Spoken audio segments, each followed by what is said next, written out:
नमस्कार मित्रों। अब तक के वीडियो लेक्चर में हम लोगों ने कुल 40 प्रश्नों को बड़े अच्छे ढंग से हल किया था। अब हम आगे के प्रश्नों को हल करेंगे।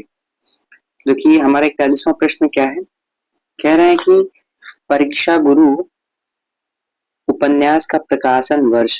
ठीक है, हमसे प्रश्न का डिमांड क्या है, हमसे पूछ रहे हैं कि प्रकाशन वर्ष। ठीक, और परीक्षा गुरु।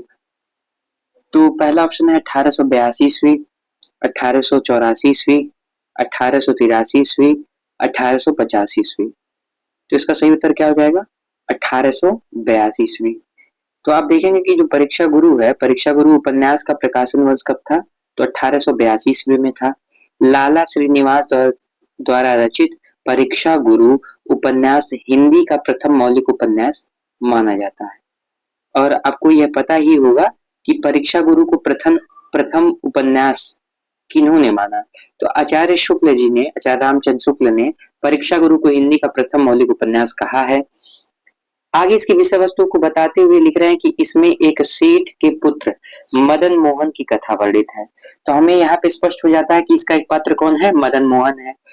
ठीक, जो क्या होता है, जो युवावस्था में अपने मित्रों शंभुदयाल व चुन्नीलाल की कुसंगत में पड़कर अपना धन, यौवन, चरित्र आदि सब कुछ गवा देता है। ठीक, अंत में वह अपने सच्चे मित्र, हितैषी मित्र ब्रज किशोर की मदद से पुनः सही रास्ते पर आता है। जैसे आज के समय में देखिए हम लोग भी मतलब अच्छे मित्र हैं तो वो अच्छी संगति हम पकड़ते हैं तो अच्छी चीजें सीखते हैं। लेकिन यदि हम हमारे ही बीच में से कुछ लोग कुसंगति में फंस जाते हैं तो देखते हैं कि वहां पे जो है उनका धन, चरित्र, यौवन सब कुछ हानि होता है। लेकिन इसमें देखिए कि सुधार की बात की गई कि एक सच्चा मित्र ब्रजकिशोर उसके जीवन में आता है और उसके जीवन को पूर्ण रूप से बदल कर उसे सही रास्ते पे लाता है। ठीक, अब देखिए हमारे सामने 42वां प्रश्न है। हमसे पूछ रहे हैं कि इनमें से कौन सी कहानी प्रसाद की नहीं है? हमको मिल गया नहीं है, इसको हम लिख लेंगे बाहर, प्रश्न पत्र के बाहर लिख लेंगे कि नहीं, हमको नहीं खोजना है इसमें। ठीक है, तो पहले विकल्प में दे रहे हैं ममता, शालवती, सुजान भगत, छाया। तो हम इस प्रश्न पर ध्यान दें तो इसका सही उत्तर क्या हो जाएगा? सुजान भगत। क्योंकि सुजान भगत कहानी किसकी थी? तो मुंशी प्रेमचंद्र ने सुजान भगत लिखा। ठीक है, मुंशी प्रेमचंद्र की कहानी थी सुजान भगत। आगे प्रश्न की व्याख्या को पढ़ते हैं तो लिख रहे हैं कि सुजान भगत प्रेमचंद्र द्वारा रचित कहानी है। ठीक है, किसके द्वारा रचित है? प्रेमचंद द्वारा रचित है। जबकि ममता और शालवती कहानी तथा छाया कहानी संग्रह प्रसाद द्वारा रचित है। ठीक, आगे कह रहा है कि प्रसाद कृत कहानी संग्रह और प्रमुख कहानियों का विवरण इस प्रकार है। देखिए प्रसाद की कहानी अत्यंत महत्वपूर्ण है तो हम लोग जो है इसको यही याद करते हुए चलेंगे। ठीक, क्या कह रहे हैं? कह रहे हैं कि इनका जो छाया था वो छाया 1914 ईस्वी में, छाया 1914 में, प्रतिध्वनि 1926 में। ठीक, आकाशदीप 1929 में। ये हमारे नेट में भी कहानी लगी हुई है आकाशदीप। और इसके दो पात्र हैं बुद्धगुप्त और चंपा। ठीक है, इसको हम लोग यही याद कर लेंगे, बुद्धगुप्त और चंपा इसके दो पात्र हैं। ठीक है, और ये हमारे नेट के लिए अत्यंत महत्वपूर्ण प्रश्न है। ठीक है, हम बस इतना ध्यान रखें कि बुद्धगुप्त और चंपा आकाशदीप के पात्र हैं। ठीक है, और देखिए फिर उसके बाद आधी, आधी कहानी किसकी है? प्रसाद की, इंद्रजाल 1936 में। ठीक, तो आइए फिर से रिवीजन कर लेते हैं कि कौन कौन सी कहानी। छाया 1914 में, फिर प्रतिध्वनि 1926, आकाशदीप 29, फिर आधी और इंद्रजाल सबसे लास्ट में 1936। अब हम अगले प्रश्न को देखते हैं।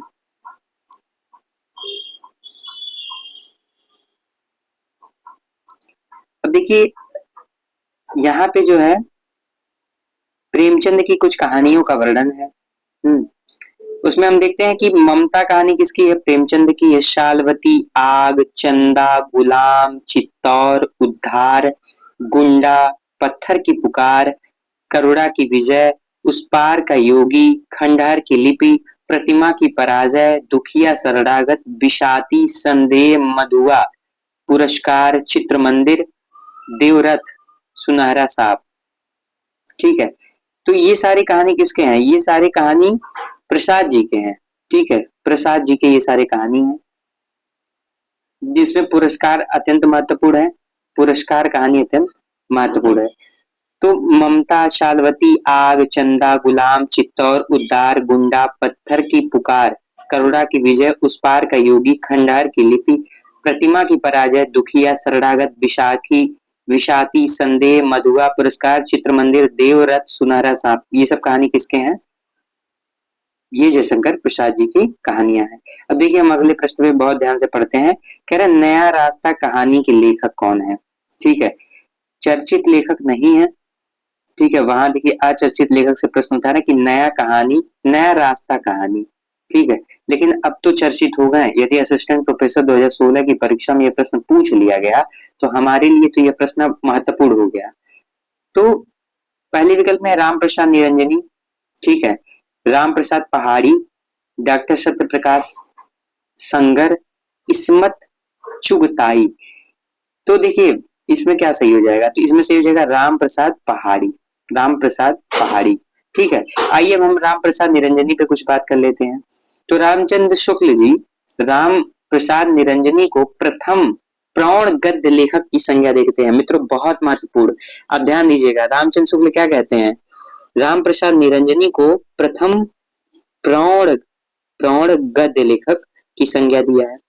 ठीक है, और क्या कहा है? इन्होंने सीधा कहा कि अगर किसी ने साफ सुथरी गद्य लिखा है तो राम प्रसाद निरंजनी ने, शुरुआती चौर में। और इनकी जो रचना थी कौन सी? भाषा युग वासिष्ठ, जिसे टीजीटी 21 में इसका सन पूछ लिया गया, भाषा युग वासिष्ठ। ठीक, ये कब थी? 1741 में थी। इसका सन भी हमारे लिए अत्यंत महत्वपूर्ण हो जाता है क्योंकि टीजीटी 21 में यह प्रश्न आ चुका है। अब देखिए नया रास्ता कहानी, अब देखिए हमसे कह रहे हैं कि नया रास्ता कहानी के लेखक कौन है? नया रास्ता कहानी के लेखक हैं राम प्रसाद पहाड़ी। ठीक है, नया रास्ता राम प्रसाद पहाड़ी का है। राम प्रसाद पहाड़ी की अन्य कृतियां कौन सी हैं? सफर, अधूरा चित्र, सड़क पर, बया का घोंसला इत्यादि। अतः विकल्प बी सत्य है। ठीक है, अब देखिए अब हमसे प्रश्न क्या पूछ रहे हैं आगे? हमसे यह प्रश्न कर रहे हैं कि बताइए कि भारतीय युगीन नाटक था। ठीक है, मैं मानता हूं कि भारतीय युगीन नाटक हुए। ठीक है, लेकिन उसका कालक्रम क्या था? हमें कालक्रम बता दीजिए कि भारतीय युगीन नाटकों का सही कालक्रम क्या है। हमारे सामने पहला ऑप्शन रखते हैं कि 1800 से 1850 ईस्वी, 1850 से 1885 ईस्वी, 1850 से 1900 ईस्वी और 1850 से 1950 ईस्वी। ठीक है, अब देखिए यहाँ पे जो है प्रश्न को थोड़ा सा फंसाया इन्होंने, क्योंकि हम जब ये दूसरे विकल्प पे ध्यान देते हैं तो हमें ये निकल के आता कि भारतेंदु जी का जन्म तो 1850 में हुआ किंतु उनकी मृत्यु 1885 में हुई। ठीक है, 1850 से 85 भारतेंदु जी का समय। ठीक, लेकिन हमसे पूछा है भारतीय युगीन नाटकों का जो सही कालक्रम है, तो वो उसका सही कालक्रम क्या है? 1850 से 1900 ईस्वी। तो हम तीसरा विकल्प हमारे सामने सही हो जाता है। आगे व्याख्या में क्या कहते हैं बहुत ध्यान से पढ़ेंगे, क्योंकि भारतेंदु के सभी यदि नाटक देखा जाए तो अत्यंत महत्वपूर्ण है, और उनका जो अनूदित नाटक हो या फिर जो है मौलिक नाटक हो, दोनों जो है अत्यंत महत्वपूर्ण हो जाता है। और देखिए एक बार प्रश्न पूछा कि जो भारत दुर्दशा है, ठीक है, मैं बताते चलूं आपको, पूछा भारत दुर्दशा ये किस प्रकार का नाटक है? तो ये नाट्य राशक है, नाट्य राशक है। ठीक, तो ऐसे भी प्रश्न बनते हैं, तो हमारे लिए जो है प्रसाद भारतेंदु हरिश्चंद्र अत्यंत महत्वपूर्ण हो जाते हैं। तो हम देखते हैं इनके जो प्रमुख नाटक हैं उनको आइए पढ़ते हैं बहुत अच्छे ढंग से और याद करते चलेंगे। तो विद्या सुंदर देखिए, सबसे पहले इनका विद्या सुंदर जो बंगला के चौर पंचाशिका से अनवित इन्होंने किया। विद्या सुंदर, ये तो कई बार पूछ लिया। ये भी पूछा है कि इसका अनुवाद किस भाषा से हुआ, तो बंगला से हुआ। और चौर पंचाशिका जो है उससे अन्वित है ये विद्या सुंदर। पाखंड विडम्बन 1872 ईस्वी, धनंजय विदय 1873, कर्पूर मंजरी 73, मुद्रा राक्षस, ठीक है, 1978, दुर्लभ बंधु 1880। अब देखिए मौलिक, मौलिक तो अत्यंत महत्वपूर्ण हो जाता है। ठीक है, तो सबसे पहले इनका मौलिक नाटक कब है? वैदिक हिंसा हिंसा न भवति। ठीक, इनका मौलिक नाटक सबसे पहले कब है? वैदिक हिंसा हिंसा न भवति। यहाँ पे देखिए इसका सन गलत हुआ है, यहाँ पे जो है इसका सन 1873 ईस्वी है। ठीक है, जहां तक मैं सही हूँ ये 1873 ईस्वी में है। ठीक है, अगर यदि गलत होगा तो मैं कमेंट कर दूंगा। सत्य हरिश्चंद्र, श्री चंद्रावली, ठीक है, श्री चंद्रावली। अब देखिए दो चीजें और आपको बता दूं कि सत्य हरिश्चंद्र में गंगा का वर्णन नोट कर लीजिएगा, फंसेगा पेपर में। ठीक है, श्री चंद्रावली में यमुना का वर्णन नोट कर लीजिएगा, पेपर आउट क्वेश्चन। ठीक, विषम विशस्य विषमौषधम, ठीक है, ये शायद भाड़ था। विशस्य विषमौषधम, भारत दुर्दशा, नील देवी, अंधेर नगरी, ये प्रहसन था। ठीक है, प्रहसन था, प्रहसन था। ठीक, तो एकदम क्लियर जानिए कि अंधेर नगरी का प्रकाशन बस हमारे लिए अत्यंत महत्वपूर्ण है। 1881 ईस्वी में भारत दुर्दशा हमारे लिए महत्वपूर्ण है। मैं यहाँ पे अंडरलाइन कर देता हूँ कि हमारे लिए महत्वपूर्ण क्या है। तो विद्या सुंदर का प्रकाशन बस हमें कभी नहीं भूलना है, 1868। वैदिक हिंसा हिंसा ने बहुत ही 1873, यहाँ पे गलत हुआ है, हमें ध्यान देना होगा। और देखिए भारत दुर्दशा जो नेट में लगा हुआ 1880, अंधेर नगरी 1881। ठीक, तो हमारे लिए सारी चीजें जो है महत्वपूर्ण है। इसे हम जो है एक बार और रिवीजन यदि कर लेंगे इस वीडियो के माध्यम से, तो निश्चित तौर पे मैं आपको विश्वास के साथ कहता हूँ कि ये तैयार हो जाएगा। अब देखिए आते हैं अत्यंत महत्वपूर्ण। ठीक है, कह रहे हैं कि लाला श्रीनिवास दास। ठीक, तो इनका रणधीर प्रेम मोहिनी हम जानते हैं, प्रथम दुखांत नाटक है। ठीक है, प्रथम दुखांत नाटक रणधीर प्रेम मोहिनी, तप्ता संवरण 1883, संयोगिता स्वयंवर 1885, प्रहलाद चरित्र। ठीक है, यहाँ देखिए गलत लिखा हुआ है, बड़ी अशुद्धि है इसमें, लेकिन फिर भी हम लोग पढ़ते चलेंगे। प्रहलाद चरित, ठीक है, प्रहलाद चरित 1888 ईस्वी में। रणधीर प्रेम मोहिनी, तप्ता संवरण, संयोगिता स्वयंवर, प्रहलाद चरित, ये सब किसके नाटक हैं? तो हम लगा देंगे विकल्प लाला श्री निवास दास के। ठीक है, अब देखिए राधा कृष्ण दास, ये भी बहुत महत्वपूर्ण है। ठीक है, इनका है दुखनी वाला, पद्मावती, धर्मालाप, महाराणा प्रताप या केसरी जी को कहते हैं। तो दुखनी वाला, पद्मावती, धर्मालाप, महाराणा प्रताप नाटक किसके हैं हमसे पूछ ले तो राधा कृष्ण दास के हैं। कौन कौन से? दुखनी वाला, पद्मावती, धर्मालाप, महाराणा प्रताप। अब देखिए बालकृष्ण भट्ट के जो नाटक हैं बहुत महत्वपूर्ण। कलिराज की सभा, क्या कह रहे हैं? कलिराज की सभा, रेल का विकट खेल, रेल का विकट खेल, ये सब किसके नाटक हैं? बालकृष्ण भट्ट के, बहुत महत्वपूर्ण है। ये जितना दिया हुआ है इसमें सब पूछा हुआ है। नल दमयंती, स्वयंवर, बाल विवाह, जैसे को जैसे, जैसा काम वैसा परिणाम, ये होगा जैसा काम, यहाँ छूट गया है, जैसा काम वैसा परिणाम, ये बहुत महत्वपूर्ण नाटक है। जैसा काम वैसा परिणाम, नई रोशनी का विष, और ठीक है, नई रोशनी का विष। अब देखिए हरिऔध के कौन कौन से नाटक हैं, आइए इसको पढ़ते हैं हम लोग। हरिऔध के कौन कौन से नाटक हैं, तो हम ध्यान देते हैं कि हरिऔध जी ने प्रद्युम्न विजय लिखा, रुक्मणी परिणय लिखा। ठीक, प्रद्युम्न विजय और रुक्मणी परिणय, क्लियर है क्या? आर्य जी ने दो नाटक जो है प्रद्युम्न विजय लिख दिया और रुक्मणी परिणय लिख दिया, गलत नहीं होगा हम लोग से। ठीक है, फिर आगे देखते हैं कि बद्री नारायण चौधरी प्रेमघन ने कौन कौन सी, ये देखिए असिस्टेंट ने पूछा, प्रयाग रामागमन, ठीक है, प्रयाग रामागमन, वीरांगना रहस्य, और भारत सौभाग्य। अब आपको पता होगा वीरांगना उपन्यास किसका है? रामनरेश त्रिपाठी का है। वीरांगना उपन्यास यदि हमसे पूछ ले, बहुत महत्वपूर्ण है ये, तो रामनरेश त्रिपाठी जी का है, रामनरेश त्रिपाठी जी का है। ठीक, अब देखिए हम अगले प्रश्न पे आते हैं। बहुत बढ़िया प्रश्न और नाटक के केंद्र में है ये लोग। ठीक है, तो हम लोग बहुत अच्छे से पढ़ेंगे। देखिए कह रहे हैं कि स्वर्ग की झलक, बहुत ध्यान से, स्वर्ग की झलक और वह अंधी गली के लेखक इनमें से कौन है? चार विकल्प दे रहे हैं, हमसे पूछ रहे हैं कि इनमें से कौन है। उपेंद्र नाथ हस्क, वृंदावन लाल वर्मा, उदय शंकर भट्ट, लक्ष्मी नारायण मिश्र।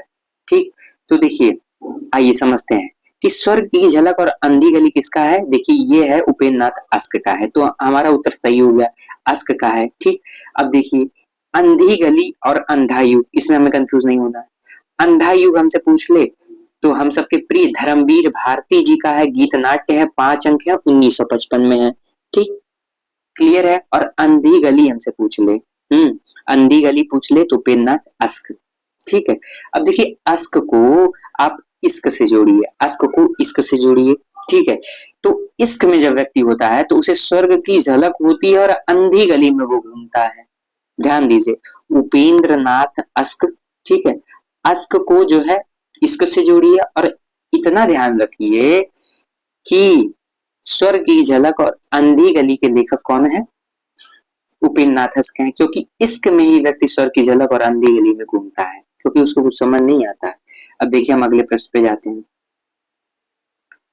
अब देखिए बहुत महत्वपूर्ण की तोड़ के बता दे रहे हैं कि कौन कौन से जो है एकांकी नाटक महत्वपूर्ण है।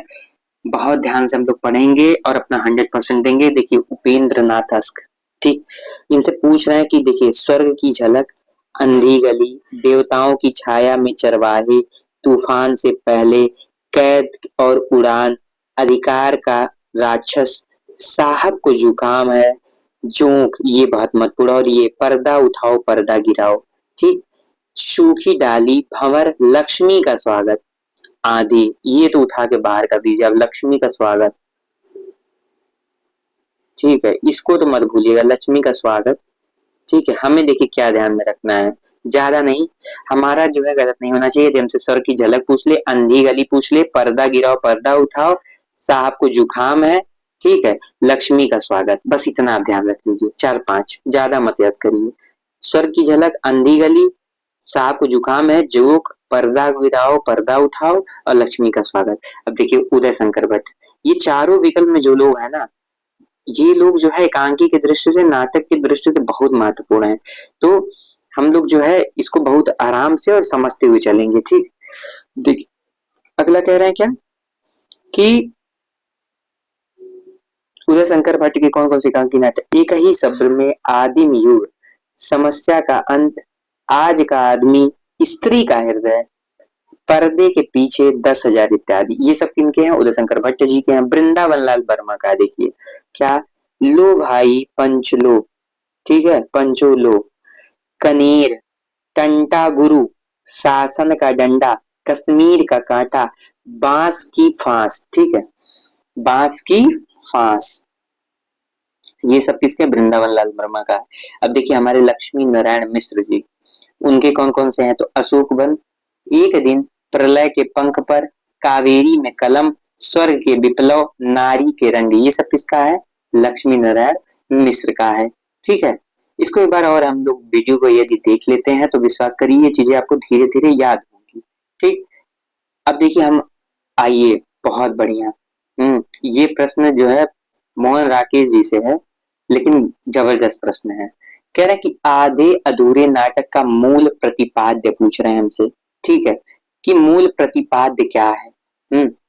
अब हम विकल्प को पढ़ते हैं और आराम से इसको हल कर लेंगे।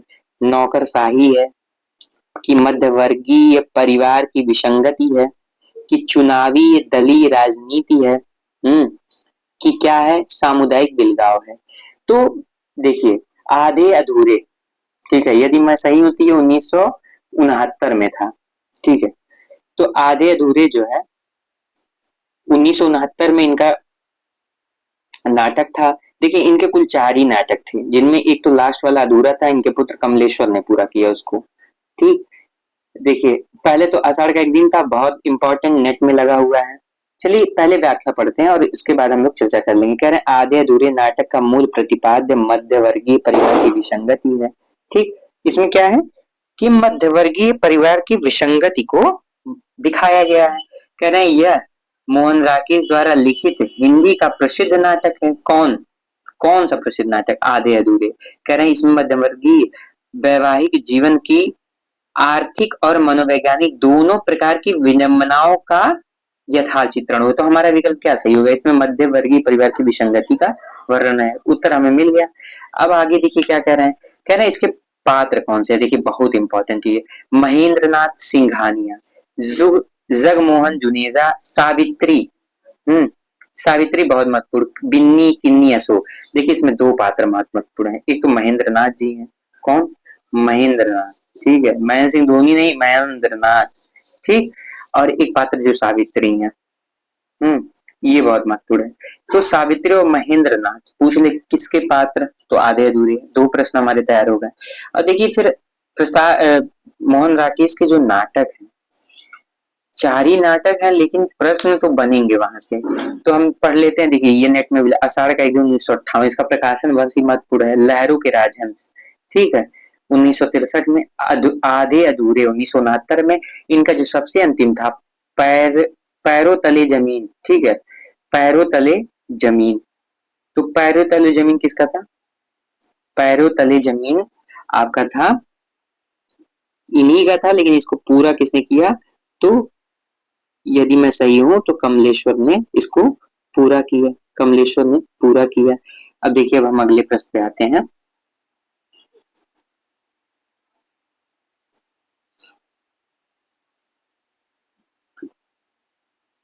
देखिए, अब देखिए, अब पत्रिका से प्रश्न पूछ लिया, और इस प्रश्न को तो हम बहुत आराम से हल कर सकते हैं। ठीक, कह रहे हैं कि हिंदी प्रदीप पत्रिका के संपादक कौन है? ठीक, कौन थे? ठीक है, वो है नहीं, अभी थे। तो देखिए, अगर ऐसे प्रश्न हमारी परीक्षा में गलत हो गए तो हम परीक्षा से तुरंत हो गए बाहर, क्योंकि ये सारे प्रश्न सभी लोग सही करेंगे, और ये हमारे गलत होते हैं तो हम हो जाएंगे परीक्षा से बाहर। ऐसे बाहर का रास्ता हम लोग को तीर दिखा देंगे उसी क्लासरूम में। ठीक, तो ऐसे प्रश्न हम लोग के गलत नहीं होने, इसलिए हम लोग बहुत ध्यान से पढ़ेंगे, पूरे विकल्प को पढ़ते हुए चलेंगे कि कौन थे। तो पहले पंडित प्रताप नारायण मिश्र, आचार्य रामचंद्र शुक्ल, आचार्य हजारी प्रसाद द्विवेदी, या बालकृष्ण भट्ट। ठीक है, तो देखिए, अब हम लोग सबकी पत्रिका पे बात करते हैं। देखिए, प्रताप नारायण मिश्र का ब्राह्मण पत्रिका था। हम्म, तो ये तो होंगे नहीं, ये गलत हो गया। तो इसके सही उत्तर है बालकृष्ण भट्ट है। अब देखिए क्या है, कहाँ से प्रकाशन हुआ, कब प्रकाशन हुआ, ये भी महत्वपूर्ण हो जाता है। ठीक है, और ये पत्रिका मासिक थी, साप्ताहिक थी, पाक्षिक थी, कैसी थी, ये भी प्रश्न बन जाता है। तो हिंदी प्रदीप पत्रिका के संपादक बालकृष्ण भट्ट थे। और कब इसका संपादन किया? 1877 में किया, बालकृष्ण भट्ट ने किया, 1877 में किया। हम्म, और इलाहाबाद से ये शुरू हुआ, मतलब इलाहाबाद से इसका प्रकाशन हुआ, और यह एक मासिक पत्रिका थी। तो कई तथ्य हमारे सामने हैं, और अतः कह दिया कि विकल्प डी सही है। तो देखिए, ध्यान से मेरी बात को सुनिए, आपको तैयार हो जाएगा। देखिए, हिंदी प्रदीप पत्रिका, अगर हम पत्रिका पूछ ले, पत्रिका, हमसे यदि संपादक पूछे तो हम बालकृष्ण भट्ट लगाएंगे। हमसे इसका प्रकाशन वर्ष यदि पूछ ले तो हम 1877 लगाएंगे। यदि हमसे इसका प्रकाशन स्थान पूछ ले कि कहाँ से प्रकाशित हुई थी तो हम इलाहाबाद लगाएंगे। और सबसे जबरदस्त कि हमसे यदि पूछ ले कि ये मासिक थी, पाक्षिक थी, साप्ताहिक थी, तो हम मासिक लगाएंगे। ठीक है, मुझे उम्मीद है कि आपका क्लियर हो। अब देखिए, अगला प्रश्न हमारे सामने निबंध से प्रश्न। वाह भाई वाह, निबंध से प्रश्न। और हमको पता है कि निबंध में दोनों द्विवेदी जी का निबंध बहुत महत्वपूर्ण। ठीक, दोनों द्विवेदी जी के नाम निबंध बहुत महत्वपूर्ण। और प्रश्न देखिए फंसाया भी है, कह रहा है कि रसज्ञ रंजन किसका निबंध संकलन है? एकदम बहुत ध्यान से। कह रहे हैं कि डॉक्टर श्याम सुंदर दास का है, हजारी प्रसाद द्विवेदी का है, महावीर प्रसाद द्विवेदी का है, कि डॉक्टर गुलाब राय का है। हम्म, तो देखिए, दो द्विवेदी जी को फंसा दिया है इस प्रश्न में देकर, कि अगर आप थोड़े भी कंफ्यूज हैं तो इस प्रश्न को गलत करिए, हम आपको न्योता देते हैं इस प्रश्न को गलत करने का। लेकिन हम लोग जो है साहित्य के विद्यार्थी हैं। ठीक है, साहित्य के विद्यार्थी इतने कमजोर नहीं होते हैं। तो हम लोग इसको अभी क्लियर कर लेते हैं कि रसक रंजन किसका है? महावीर प्रसाद द्विवेदी का है। ठीक है, वही महावीर प्रसाद द्विवेदी जिनका जन्म दौलताबाद रायबरेली में 1864 ईस्वी को हुआ। वही वही महावीर प्रसाद द्विवेदी जो कहते हैं ज्ञान राशि के संचित कोश का नाम साहित्य है, अंतःकरण के वित्तों के चित्त का नाम कविता है। ऐसे कथन कहने वाले महावीर प्रसाद द्विवेदी, जिनके निबंध अत्यंत महत्वपूर्ण हो जाते हैं। अब हम इनके निबंधों को पढ़ते हैं, आइए ध्यान से। कहना, रसज्ञ रंजन म्यूनिसपैलिटी के कारनामे, आत्मनिवेदन, प्रभात नामक निबंध, सुताप राधे जनकस्य दंड, वैदिक देवता, लेखांजलि, कवि और कविता इत्यादि निबंध किसके हैं? महावीर प्रसाद द्विवेदी के हैं। और इनका एक महत्वपूर्ण निबंध है कवियों की उर्मिला विषयक उदासीनता। नोट कर लीजिएगा, छपेगा पेपर में, कवियों की उर्मिला विषयक उदासीनता। ठीक है, ये निबंध भी इनका है। अब देखिए, आदरणीय श्याम सुंदर दास जी के कौन कौन से निबंध हैं। देखिए, तो आदरणीय श्याम सुंदर दास जी के जो निबंध हैं, समाज और साहित्य, कला का विवेचन, कर्तव्य और सभ्यता, ये सब निबंध किसका है? श्याम सुंदर दास का है। हजारी प्रसाद द्विवेदी के कौन कौन से निबंध है? तो अशोक के फूल है 1848, कल्पलता है, ठीक, मध्यकालीन धर्म साधना है, विचार और वितर्क है। और आपको ध्यान हुआ इनका एक निबंध है आलोक पर्व, आलोक पर्व, ठीक है, आलोक पर्व पे इन्हें साहित्य अकादमी में मिला है, तो इससे हमारे लिए महत्वपूर्ण हो जाता है, ठीक। और आपको एक तथ्य और बता दूं कि कल्पलता में ही जो नेट में लगा हुआ है निबंध नाखून क्यों बढ़ते हैं संकलित है, ठीक है, आपसे कभी पूछ ले कि नाखून क्यों बढ़ते हैं नामक निबंध इनके किस निबंध संकलन में, तो आप सीधे कल्पलता लगाइएगा। उम्मीद करते हैं कि आपको ये बातें समझ में आ रही होंगी। अब देखिए अगले प्रश्न पे, ठीक है, यहाँ और दिया हुआ है उसको हम लोग पढ़ लेते हैं फिर अगले प्रश्न पे, ठीक।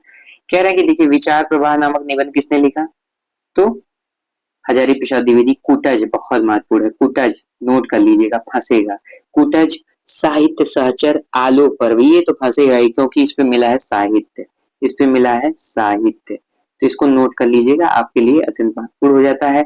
फिर देखिए बाबू गुलाब राय, हलुआ कलम, फिर निराशा क्यों, मन की बातें, मेरी असफलताएं नामक निबंध किसका है, गुलाब राय का। ध्यान से सुनिए, हलुआ क्लब, फिर निराशा क्यों, मन की बातें, मेरी असफलताएं, ठीक। हलुआ क्लब, फिर निराशा क्यों, मन की बातें, मेरी असफलताएं नामक निबंध यदि हमसे पूछ ले तो हम जो है उत्तर मार देंगे कि गुलाब राय का है। अब हम आते हैं अगले प्रश्न पे जो हमारे लिए अत्यंत महत्वपूर्ण है और उसे हम बहुत ध्यान से पढ़ते हुए चलेंगे। देखिए ये तो जबरदस्त क्वेश्चन है और ये तो गलत होना ही नहीं चाहिए, ठीक। कह रहे हैं कि सही कालक्रम वाले वर्ग को चिन्हित कीजिए। हम्म बहुत ध्यान से पढ़ते हुए चलेंगे और थोड़ा सा यदि हम दिमाग लगाएं तो हमारे प्रश्न सही हो जाएंगे। तो पहले विकल्प कह रहे हैं कबीर सूर तुलसी जायसी, कबीर सूर जायसी तुलसी, सूर कबीर तुलसी जायसी, कि कबीर तुलसी जायसी सूर।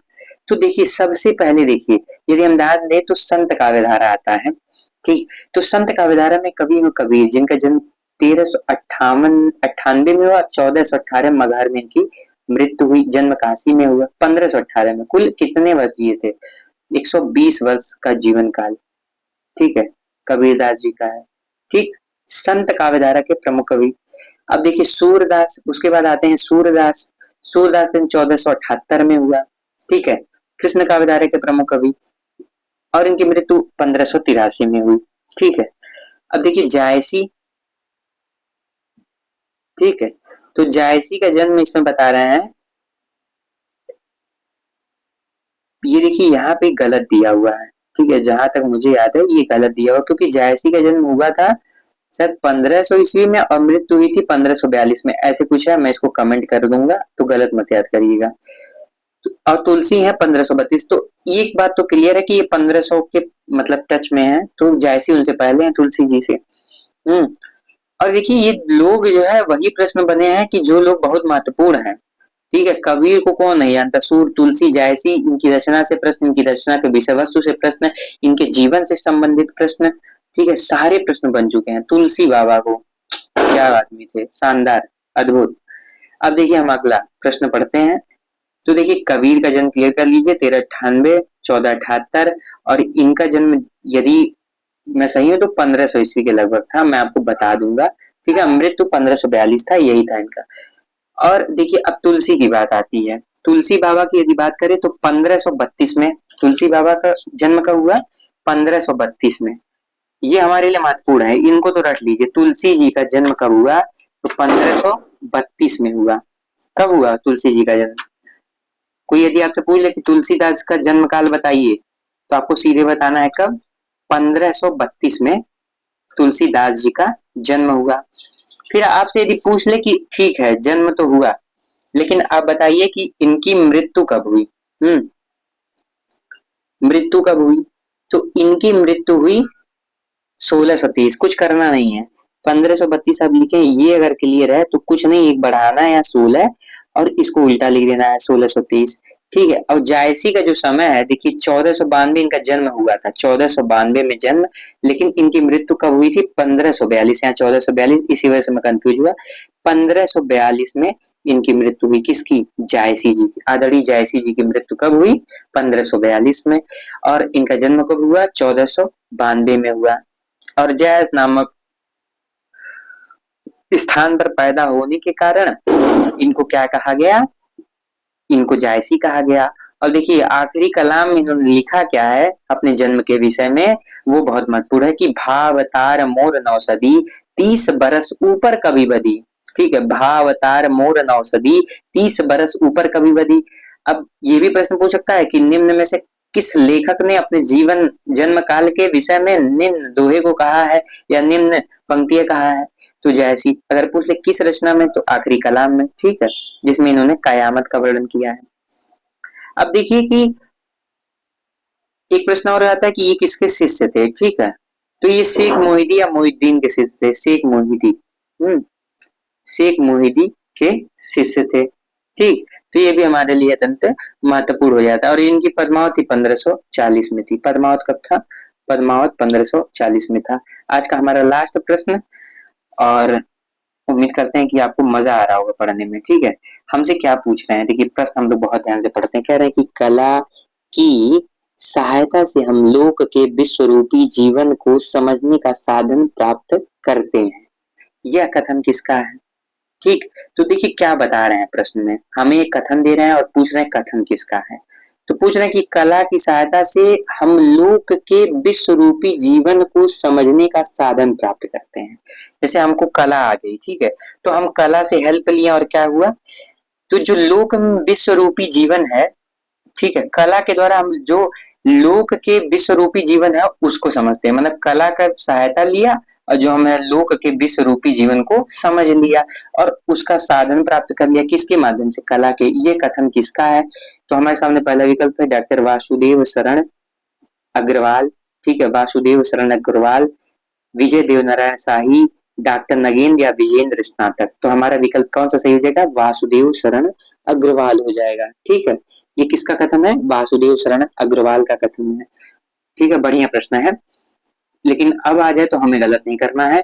पुनः रिवीजन करेंगे कि कला की सहायता से हम लोक के विश्व रूपी जीवन को समझने का साधन प्राप्त करते हैं। ठीक है, कला से हेल्प लेते हैं, लोक जीवन विश्व को, लोक के विश्व रूपी जीवन को समझने में सहायता प्राप्त करते हैं, साधन प्राप्त करते हैं। कथन किसका है? वासुदेव शरण अग्रवाल जी का है। कह रहे हैं कि उपयुक्त कथन डॉक्टर वासुदेव शरण अग्रवाल जी का है।